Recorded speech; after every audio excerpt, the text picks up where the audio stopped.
roob lagu diirsaday oo ka da'ay deegaanada hoos yimaada degmada Bandarbayla ee gobolka Karkaar ayaa waxa deegaankaasi tan iyo markuu roobkaasi ka da'ay ku sii qulqulay reer guuraa fara badan oo ka soo hayaamay deegaano kala duwan. gawaaridaasi reer guuraagan ay ku guurayeen ayaa isqabsaday dhammaan wadooyinka gala degmadaasi gaar ahaan deegaanka Dhuudo. gaadiidka oo sida dumar, caruur iyo xoolo ayaa u geedi ah deegaanada ay raxmadu ka da'day. mas'uuliyiinta wasaaradda arrimaha gudaha Puntland gaar ahaan agaasimaha waaxda qorsheynta oo safar shaqo ku tagay deegaanka ayaa booqday deegaankaasi gaar ahaan goobaha dadkani biyaha ka cabaan iyo waliba kuwa xoolaha ay daaqaan. wuxuuna sidoo kale kulamo wacyigelin la qaatay dadka deegaanka kuwaas oo ku aadan sidii loo soo dhaweyn lahaa dadka geediga ah loona ilaalin amaankooda. usoo guuray deegaanka Bandarbayla oo roobka uu ka da'ay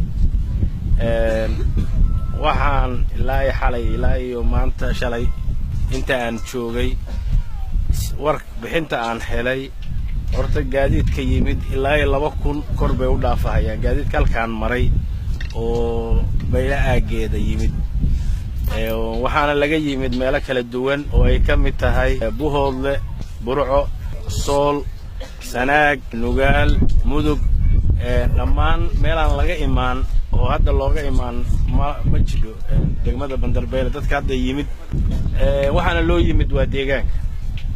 waxaan aan intaan joognay oo aan ka shaqeynaynay dadkan aan ku wacyigelinaynay inay dadka dhaqan wanaagsan iyo soo dhaweyn oo hore loogu yaqaanay dadka deegaanka Bayla. hadda isku baraarujinaynaa in hadda wanaaga iyo sharafta iyo ciziga hadda Ilaahay idinka muujiyay oo aad leedihiin inaad kor u sii qaadaan oo ummadda kalena dhaqanka idin yimid aad si wanaagsan oo la dhaqantaan si wanaagsan mataqaana u soo dhaweysaan tuulada Dhuudood oo hadda Siciid khayr Allah siiyo si fiican buu u shaqeeyay gudoomiyaha uu ka yahay dabcan wanaaga iyo xurmada iyo dadka mataqaana waxyaalaha aan ka maqalnay wax la koobi kara maaha Bayla ay leedahay. waxaan ku baraarujinaynaa dadkaas deegaanka ku nool alla dajiyay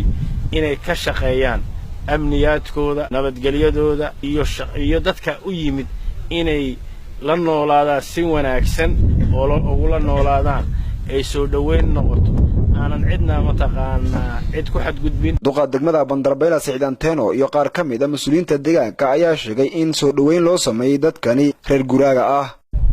waxaan mahad ballaaran u soo jeedinayaa shacbiga reer Bayla kaalinta qaangaarka ah ee ay ka qaateen sidii dadka noo yimi ee ka yimi Puntland deegaanadeeda kala duwan loogu soo dhaweeyay degmada Bandarbayla iyo nawaaxigeeda. waxaan leeyahay ku soo dhawaada Bandarbayla, ku soo dhawaada dhuldaaqeynkan aadka u ballaaran. degmada Bandarbayla saa ka wareysaan waa degmada ugu dhulka weyn Puntland oo dhan. waxaan kale oo aan iyaga ka codsanayaa Bandarbayla waa peaceful, waa guri nabadeed, waa meel free ka ama ka xaraana hubka taas waa ka dardaarmaya. waxa weeye arrinta halkan biyaa ku jira halka ku jira ninka ariga soo raray oo ariga iyo caruurta wata ma tay karaan biyaha waa ka umay xaqooda weey. dadkaas waxay u baahan yihiin inay biyo helaan, inay caafimaad helaan, inay dawo helaan. deegaanada hoos yimaada degmada Bandarbayla ayaa xilligani waxa ka jira culays xooggan oo ku aadan dadka reer guuraaga ee soo maciinbiday raxmadda Rabbi halkaas uu ku shubay walow ay jiraan cudurro saameeyay dadka iyo xoolaha sida ay sheegeen bulshada ku dhaqan halkaasi. Daawud Maxamed Xasan, warbaahinta SBC, magaalada Qardho.